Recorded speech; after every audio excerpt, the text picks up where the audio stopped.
Today we organized the 17th edition of Zet Zondag, an afternoon with an exhibition, a lecture program, food, drinks and conversations with artists. And this edition focused on art which alludes to Hollywood.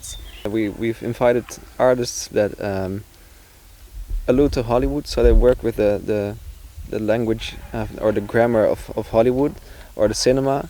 And it's not necessarily just images or actions, they also allude to aspects like montage or editing or set design and special effects.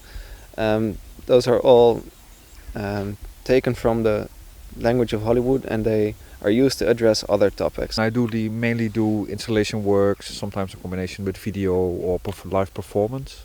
Most of my work is about architecture and film, or architecture in film, and how, for instance, camera movement and editing can influence or your experience of the architecture. Most of my installation works are based on existing film material, on existing footage. The work I'm showing here, it's a work. Well, it's actually my only work that is called Untitled. It looks a bit like a neoclassical piece of architecture, but it's all made of cardboard and paint, and it has a small door through which you can enter to the other side. So it functions a bit like maybe the rabbit hole in Alice in Wonderland. It's a portal to the other side, to another place. I'm showing my graduation work in a more condensed form at this exhibition. It was a performance project. I called it found fiction. I was investigating somehow found behavior, as opposed to, let's say that entertainment is something that you seek out and then you go to, and I wanted to reverse that experience with an audience, so that the entertainment would come to you at various moments.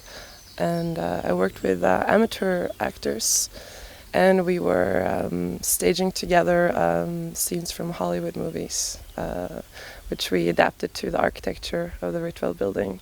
In a way, I wanted to insert these scenes as a traveling montage. For me, it was to sort of confront people with some kind of action that looked fictional, but that it also, since it was so close to the audience and you experience it at a very proximate level, I was curious to see the reaction and what kind of empathy which could arise from this kind of behavior. I'm showing an animation in a sort of landscape projection from a series of works that I'm still working on, in which the special effects takes the role of the protagonist. I work a little bit with, it's sort of like an after image of sorts, so it's like this, you have this super iconic image of a meteor, and a recognizable image of a meteor or a flood or whatever that is like the residue or the memory that you have that is left over after you watch a movie or something. And I started to build with these images, started to recreate them in a way to shape that memory. I've never seen an actual meteor, of course, or really not that close up like you see in the movies, but yet you still have a very strong visual reference and you think you know what it's like. So around this I try to make my work. I'm a filmmaker since a long time, and I'm working together with Joël de Bruin. It can be in film, and it can be in photographs, and it can be in sound. But most of the time it is in subtitling the reality. I have some angry, but angry it's a hard word, to the general way of speaking in images what Hollywood films are doing.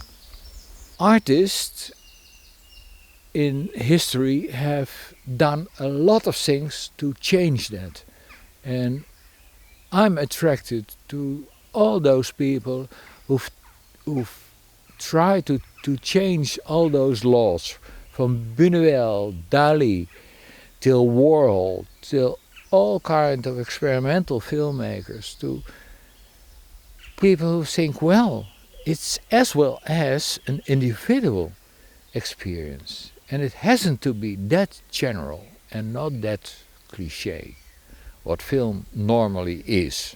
Cinema as such, as a medium, it's sometimes been called the seventh art, in the idea that cinema is very apt at making connections to other arts. So that maybe that's one of the things that's so striking about cinema, that it's borrowing elements from other arts, but also then can be reworked by those other arts itself. That as if there is all So there has sometimes been a notion what is the purity of art, but now we have moved much more in in rethinking notions of impurity of art, and then cinema can be of much help to artists, I guess.